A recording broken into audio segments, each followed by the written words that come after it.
Prezados irmãos, prezados amigos, Jesus nos abençoe e nos dê a sua paz.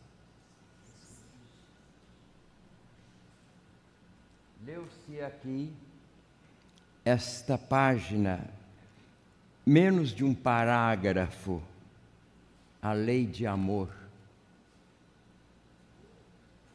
Este capítulo é excelente, maravilhoso, como todos os outros, mas esse parece que é melhor ainda, mais maravilhoso, porque nos fala do amor, a lei de amor.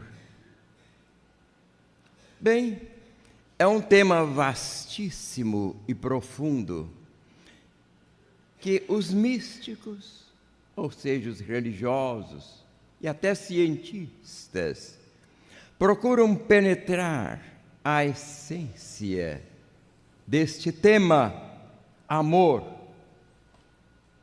Bem,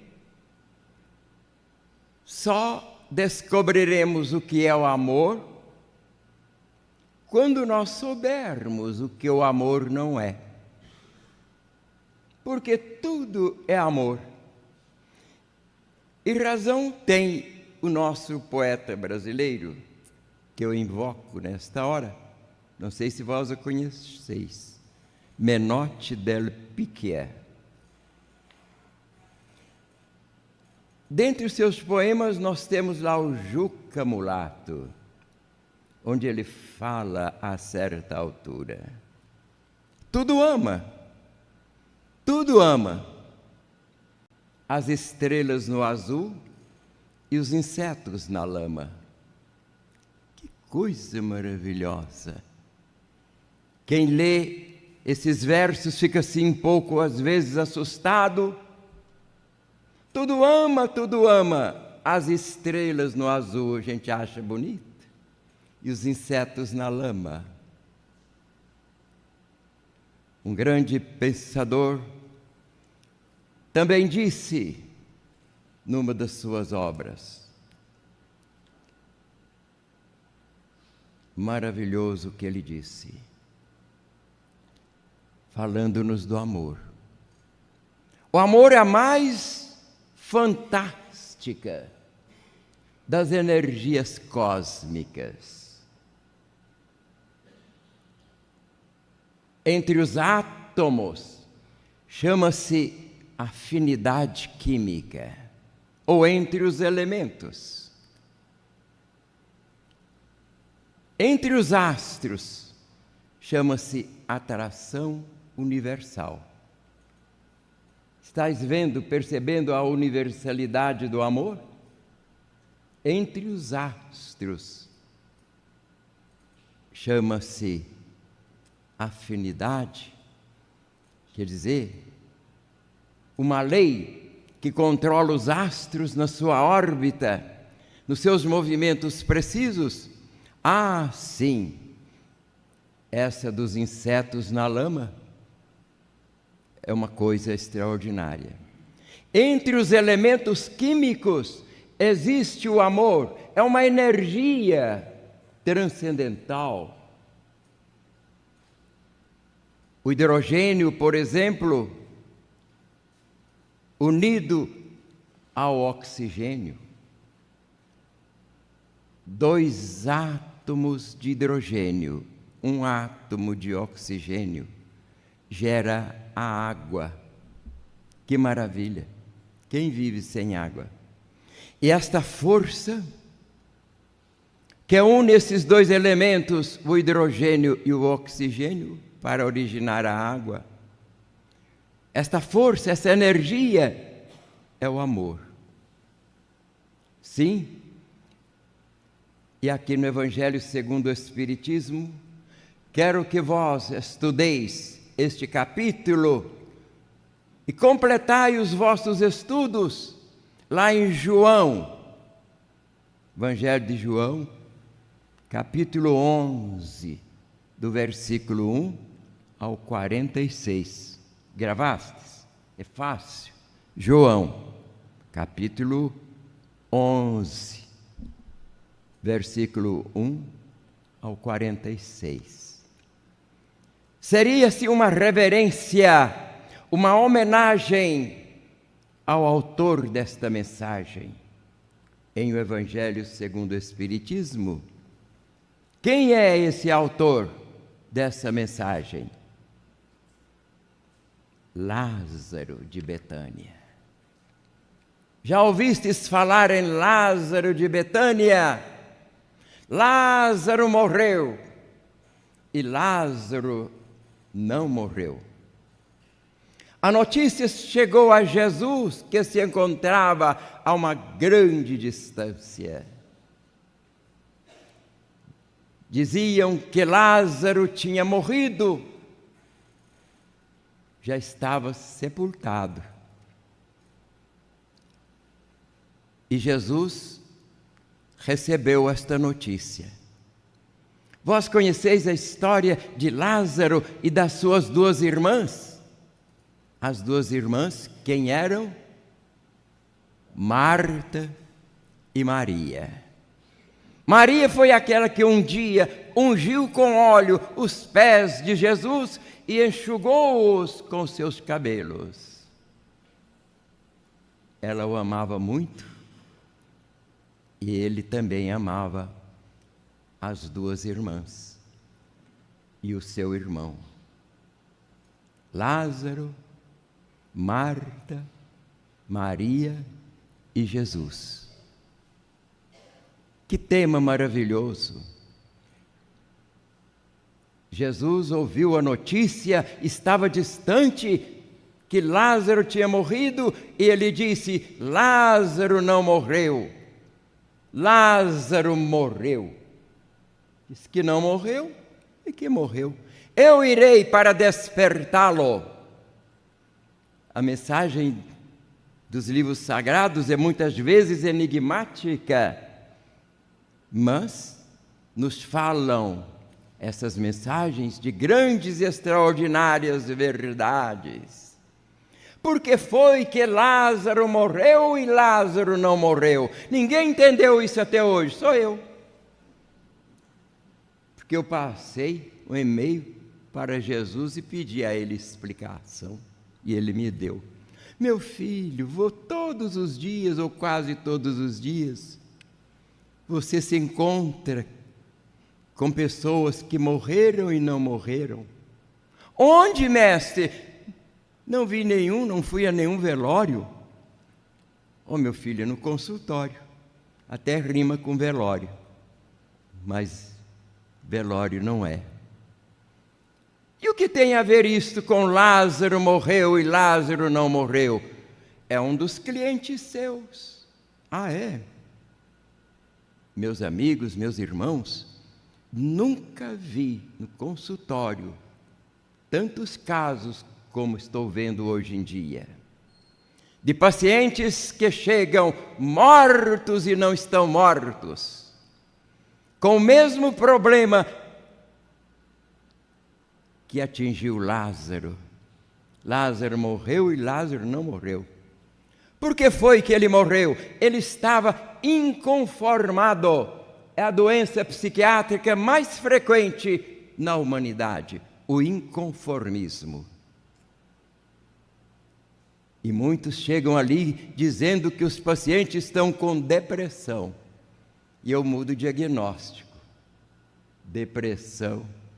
Não é fácil diagnosticar depressão, gente. Todos vós já ouvistes falar nesta doença psiquiátrica. Mas o diagnóstico quase sempre está equivocado. O que acontece? Angústia. Angústia de perda. Sobretudo, é o esposo que se foi e deixou sozinha a esposa. É a esposa que se foi e deixou sozinho o esposo. É o namorado que se foi e deixou a namorada. É a namorada que se foi e deixou o namorado. É o prejuízo que ele tomou, ele recebeu nos seus negócios e perdeu. Teve prejuízo. Isto gera a chamada angústia de perda. Angústia de perda, que se parece com depressão, mas depressão não é.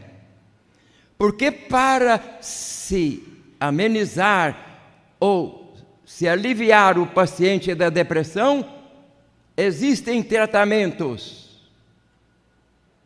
mas há um certo tempo para o paciente recobrar com os medicamentos antidepressivos, 10, 15, 20, 30 dias. Aí o que eu faço? Uma experimentação. Eu tenho esse espírito de experimentação. Eu gosto de transformar em cobaias os meus pacientes e procurar descobrir a causa dos seus males e tentar aliviá-los, porque há um princípio na medicina, isso é para os médicos e estudantes de medicina: sedare dolorem divinum opus est.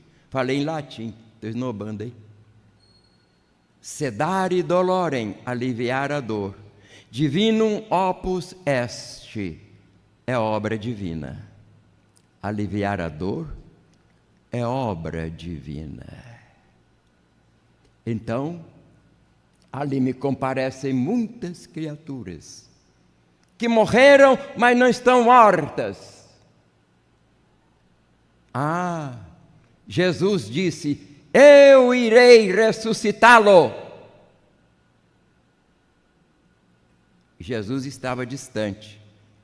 E quando ele chegou, Jesus, para ressuscitá-lo, já havia 4 dias que ele estava sepultado numa gruta e uma pedra obliterava a porta de entrada e de saída na gruta. Estava lá. Sim, mas eu volto ao meu consultório. E a Lázaro também.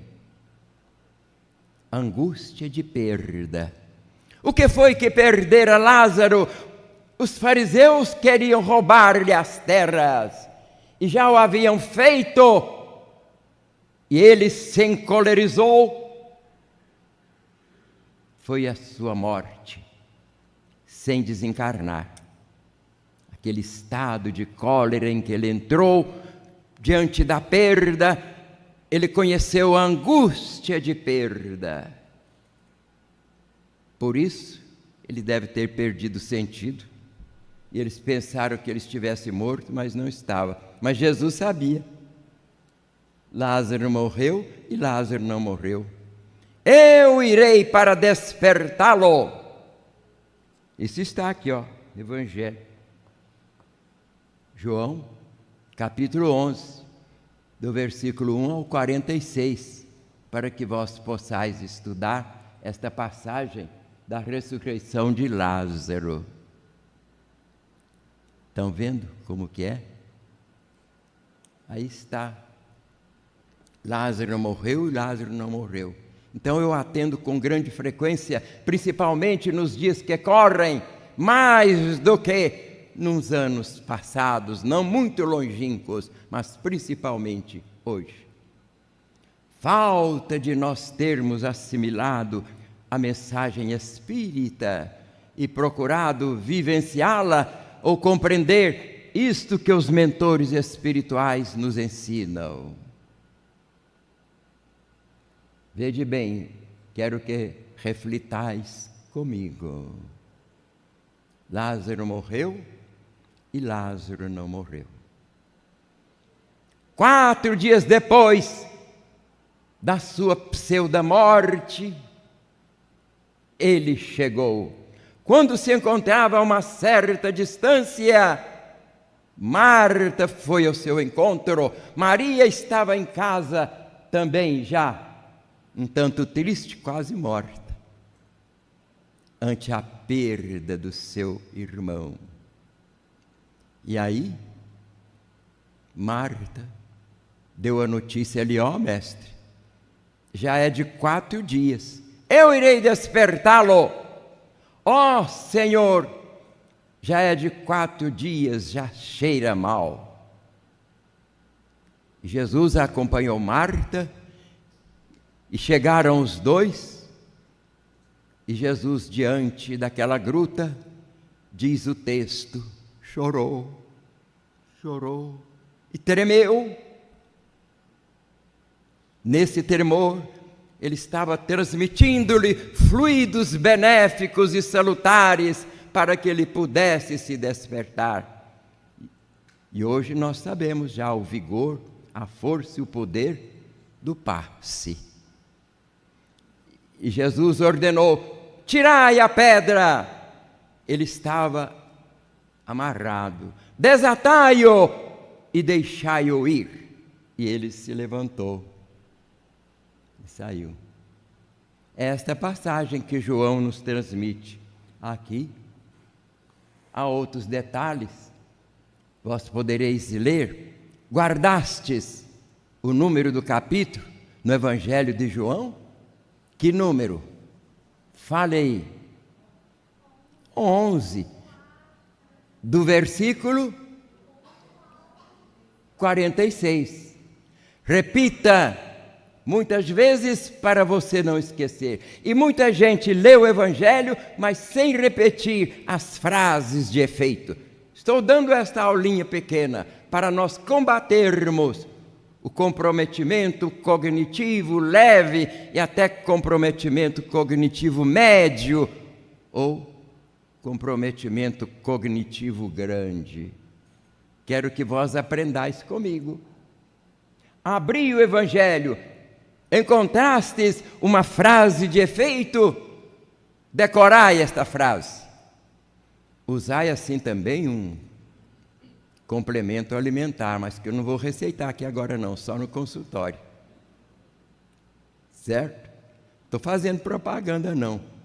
Isso aqui não é balcão de comércio, não. Mas há uns outros detalhes no atendimento aos pacientes. A gente tem de ver o estado de seu corpo, a sua pressão arterial, a sua frequência cardíaca, o seu pulso, o seu sono, se ele está dormindo, o que ele está se alimentando, de que ele se alimenta. Isso é lá no consultório, não é que não. Aqui estou dando os princípios gerais. Muito bem. Aí está. Esta mensagem aqui é grandiosa. Aprendei a decorar as frases de efeito. Não é decorar a página inteira, não. Frases de efeito que são importantes para nós combatermos o comprometimento cognitivo, sobretudo o leve. É quando a gente está assim ficando esquecida. Esqueci o nome dele. Quem que é? Depois passa um momentinho, a gente se lembra, às vezes, e às vezes nem se lembra. Falta de exercício de memória. Decorar o quê? Gente, eu aprendi isso com um grande psiquiatra brasileiro. Brasileiro? Não, alemão. Karl Jasper. Já ouvi isso falar? Não? Para mim, o maior psiquiatra do mundo. O que foi? Estou dando-lhes um tratamento para todos nós, para vós e para mim também. Karl Jasper, um grande psiquiatra alemão. Eu tenho o texto dele. Pena que eu não trouxe agora para ler textualmente, mas eu decorei o principal do parágrafo. Nós devemos conviver com os grandes. É um dever nosso de dar-lhes de novo a palavra e repensar os seus luminosos pensamentos já pensados. Guardaste? Guarda aí, escreva, neném. Nós devemos repensar os luminosos pensamentos já pensados. Dos grandes que nós encontramos aqui nos bons livros. Repensar os luminosos pensamentos já pensados. E esses pensamentos se tornam nossos. Se tornam nossos. Porque é de lá, é dos pensamentos que é preciso o homem se reerguer, e não do espaço e do tempo. Disse Blaise Pascal, é dos pensamentos que o homem precisa se reerguer, e não do espaço e do tempo. Travaillons donc, ele disse em francês, hein? Travaillons donc à bien penser. Trabalhemos, pois, para bem pensar. Você entendeu? Trabalhemos, pois, para bem pensar. É de lá, é dos pensamentos que é preciso o homem se reerguer, e não do espaço e do tempo. Os nossos pensamentos geram os nossos atos, ensina-nos André Luiz. E os nossos atos geram pensamentos nos outros. E nós temos aqui, não é decorar o parágrafo inteiro, o capítulo inteiro, mas frases de efeito. E a mensagem de hoje é de o nosso querido, como é o nome dele? Lázaro de Betânia. Está aqui, E o título, capítulo do Evangelho segundo o Espiritismo, por coincidência também, o capítulo 11. Mas só que aqui no item 8. E lá no Evangelho de João, capítulo 11, do 1 ao 46. Lázaro não pensou bem, entregou-se à cólera diante da sua perda material, ficou inconformado nessa doença geral que se chama inconformismo, como disse o meu professor de psiquiatria, que eu ressuscito nesta hora. Doutor, professor Vassili Shuk. Ele disse na sua tese de livre docência, lá na primeira página, que a doença mais frequente da humanidade é o inconformismo. Porque, ele disse, as pessoas não se conhecem a si mesmas, não conhecem o ambiente ao seu derredor e desconhecem a divindade. Então, busquemos a divindade, os deuses e as deusas que são os bons espíritos, procuremos conhecer-nos. E Paulo de Tarso me acode nesta hora, dando-vos um subsídio importante. Epístola de Paulo aos Romanos, pode anotar, capítulo 12, versículo 2. E eu não sei por que a senhora não está com um caderno e um lápis escrevendo. Deveria estar. Romanos 12, 2. Capítulo 12, versículo 2. É fácil de a gente decorar. Como eu faço para decorar isso? Eu fotografo os números na mente e repito-os. Isso é para todo mundo. Estou fazendo um tratamento aqui coletivo. Que foi que Paulo disse? Não vos conformeis com esse mundo. Esse, não é este não. Esse, que está mais longe. Este está assim pertinho, né?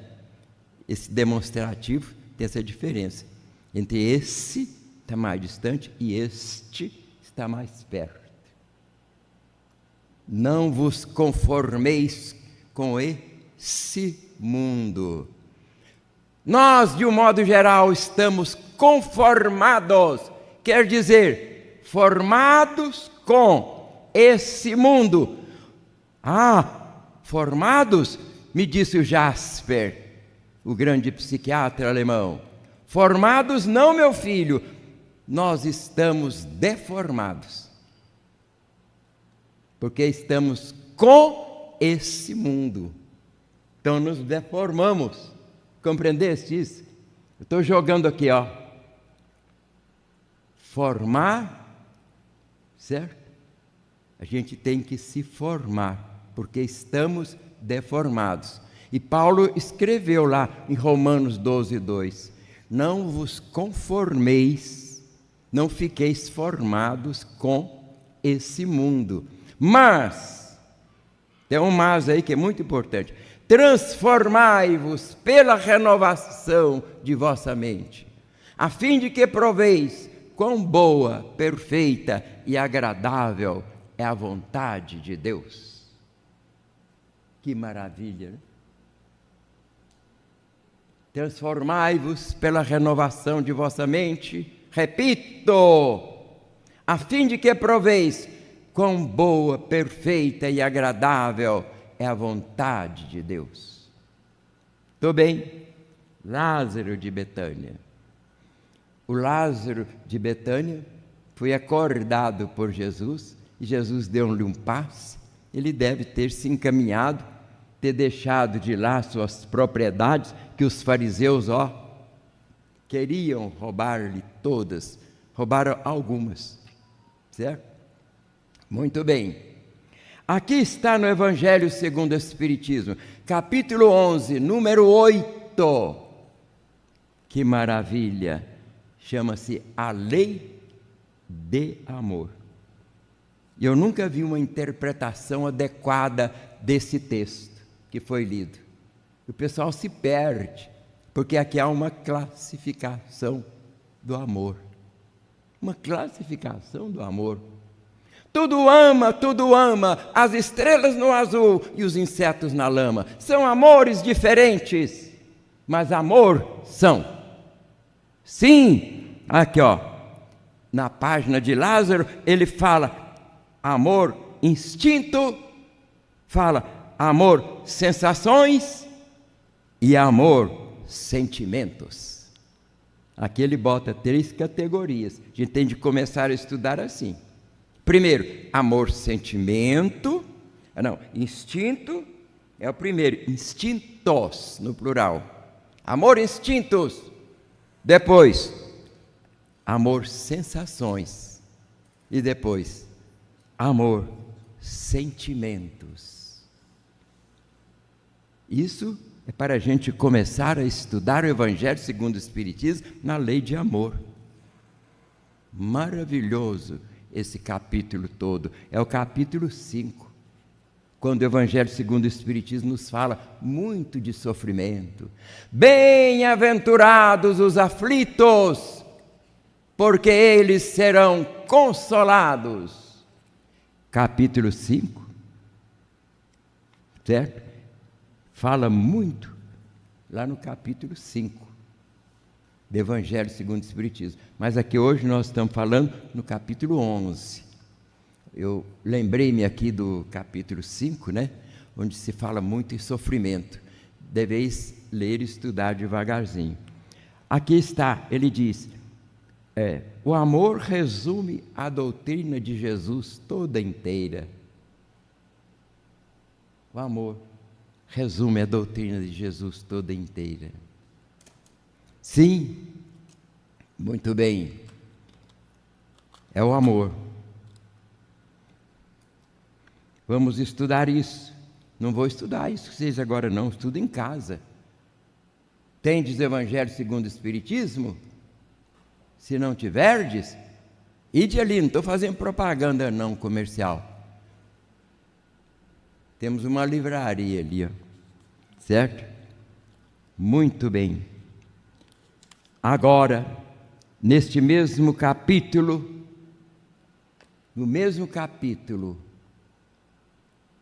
capítulo 11, acordai, não dormi, para tentardes.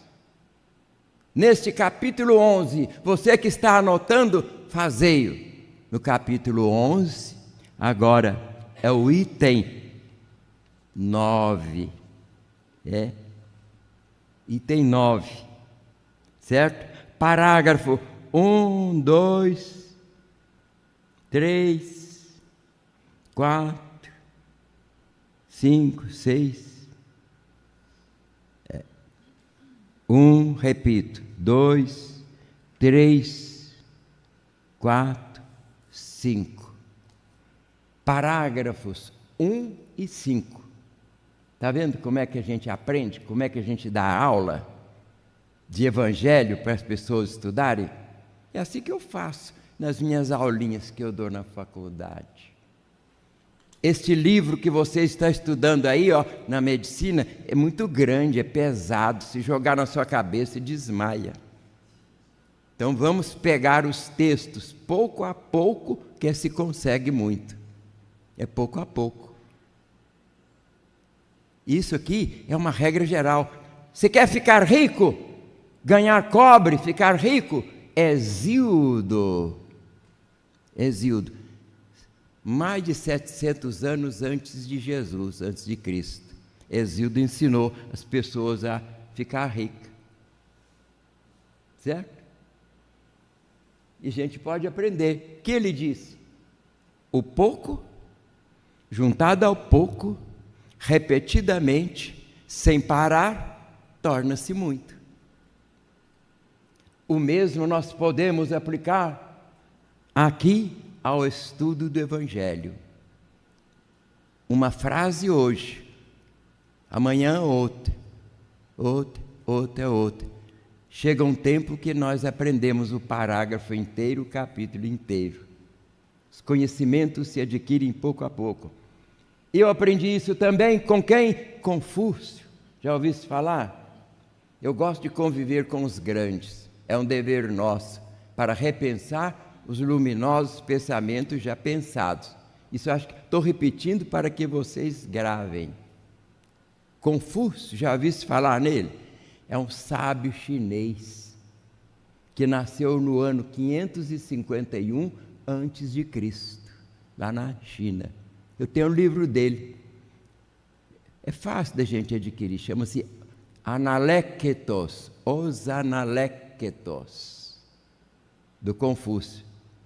Lá no capítulo, ou no livro 14 dos Analectos, eles escrevem assim, livro 1, 2, 3, 4, lá no 14, no Analecto, em vez de falar versículo, fala no Analecto 35, Analecto 35, ele escreveu assim, em meus estudos, começo de baixo e vou em direção às coisas mais elevadas.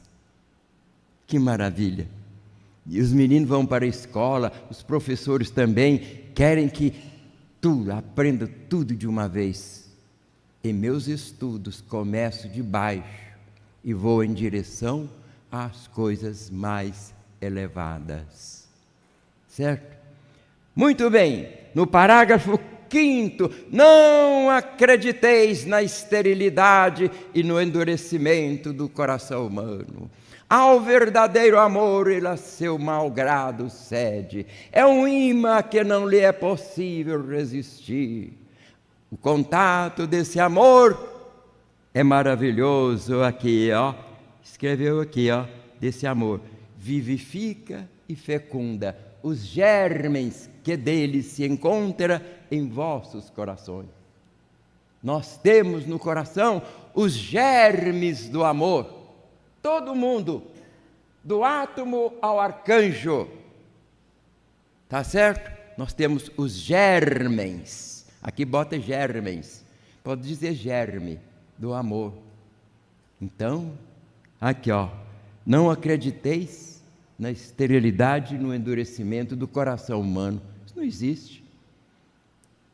Isso está no parágrafo 5º, mas no parágrafo 1º, o que disse o autor? Eu vou falar o nome dele. Ele disse aqui, ó, eu nem vou ler não, já não tem jeito, já perdi aqui. O amor é de essência divina. Mesmo conteúdo do parágrafo 5º. Não acrediteis na esterilidade. Não acrediteis na esterilidade do endurecimento do coração humano. Mas lá no parágrafo 1º, maravilhoso, você pode anotar aí, menina. O amor é de essência divina. O amor é de essência divina. Que maravilha! Todos vós, sem exceção, da humanidade inteira, todos, tendes no fundo do coração a centelha desse fogo sagrado. Quem não decorou isso? Todo ser humano, vamos dizer, tem no fundo do coração a centelha desse fogo sagrado que se chama amor. Quem o disse? Foi aqui, ó. Foi um espírito que ele assina aqui, Fenelon. Fenelon é o nome lá mediúnico dele, vamos dizer. Eu falei mediúnico dele, porque quem exerce a mediunidade? O médium e o espírito. Médium e espírito, eles exercem médiums e mediunidade. Está lá no Espírito da Verdade, está lá no capítulo 11, no livro Espírito da Verdade. É um livro psicografado por Francisco Cândido Xavier e Valdo Vieira. Capítulo 11, Médiuns e Mediunidade. Quem gosta de estudar, pode juntar a isso aqui, é uma coisa maravilhosa. Lá ele nos fala da solidariedade e da cooperação. É o fenômeno mediúnico, e o pessoal que estuda mediunidade não atenta para isso. Solidariedade e cooperação. Isto forma o exercício mediúnico. Solidariedade e cooperação. É uma página, é um capítulo intitulado Mediunidade, Médiuns e Mediunidade. É do Cairbar Schutel. Já ouviu falar no Cairbar Schutel? Um grande espírita brasileiro, que escreveu umas tantas obras. Mas eu volto aqui para não perder. O amor é de essência divina. Todos vós, do primeiro ao último. Não vai pensar que aquele que está lá no presídio, que fez alguma coisa impensada, que ele não tenha a centelha desse fogo sagrado no seu coração. Não, se você pensar isso, você está zombando do Supremo Criador, Deus, certo? Está zombando dele, porque ele é o Pai. Eu tenho vários filhos aí, eu não quero que os meus filhos se desencaminhem. E agora, o Supremo Criador, Deus, muito mais do que nós. E a gente se esquece de muita coisa. Estou passando aqui esses conceitozinhos, resumidamente, didaticamente, para que vós graveis alguns elementos. Não é preciso gravar tudo, não. Mas guardar isso. Repensar. Escreve aí, neném. Cadê o lápis? Repensar os luminosos pensamentos já pensados, eles se tornam nossos, para nós nos reformarmos, porque nós estamos deformados. Mas a centelha do amor está aí no coração de todos, indistintamente. É o que nos diz aqui, ó, o Fenelon. O nome dele é Francisco, né? De Salinac, escreve desse jeito que eu estou falando, Salinac, um C mudo no fim. De la Motte, Fenelon, François de Salinac, de la Motte, Fenelon. Foi ele que nos deu esta página maravilhosa, depois de Lázaro. Lázaro nos deu o número 8, e Fenelon pegou e continuou no mesmo tema, falando da universalidade do amor. Certo? O amor é de essência divina. Todos vós, do primeiro ao último, tendes no fundo do coração a centelha desse fogo sagrado. Entre os elementos, chama-se afinidade química. Entre os corpos celestes, chama-se atração universal. Entre os homens, chama-se amor. E aqui nós vemos em grego há 3 palavras e 3 verbos. Vou concluir, tá? 3 palavras em grego para amor, originadas, o substantivo origina-se do verbo. Então há 3 verbos. 3 verbos amar em grego: philein, erein, agapein. São os 3 verbos amar em grego, que correspondem aqui, ó, esses 3 tipos de amor da mensagem. Philein, erein, agapein. Philein. Aí que está. Não vou fazer uma história, não vou contar aqui não, porque fica para uma outra reunião, que é muito longa, né? Eu iria invocar o Cícero, o maior orador romano que já houve, Caio Túlio Cícero. Não vou falar nele não. Bem, aqui está. Philein, amar. Erein, amar. Agapein, amar. Deram, respectivamente, filós, eros, agapós. Agapós. Filós, eros, agapós. Filós é um amor de amizade. Eros é um amor erótico. Agapós é esse aqui dos sentimentos nobres. Então isso é sobre o amor, é um tema complexo, está vendo? Mas Menotti Del Pique, com quem eu iniciei a preleção, tudo ama, as estrelas no azul e os insetos na lama. E alguns já dizem assim, para simplificar: Deus é amor. Deus é amor. O amor está em tudo e está em todos. E o Supremo Criador, Deus, é o supremo amor. Ó Pai, vós, concluo, que sois o eterno pensamento, a imagem suprema, o movimento, por excelência a ação, que sois o ponto de onde jorra a vida, o ignoto ponto de partida de toda a criação. Pai augusto e bom dos universos, aceitai a minha prece nesses versos, a minha adoração, que a pobre lira estremece e humilha, quando a minha alma, ó Pai, a vossa filha, entoa esta canção. Desde a ameba perdida pelos mares, desde o inseto que plana pelos ares, velai por mim, Senhor. E pelo tempo em fora vos buscando, eu hei de ir chorando, rindo e me arrastando em pós do vosso amor. A vossa grandeza imensa não me esmaga, a vossa destra potente amiga afaga o vosso filho, ó Deus. E eu me estremeço e canto delirante, quando vos fito a sós por um instante, do val nos prantos meus.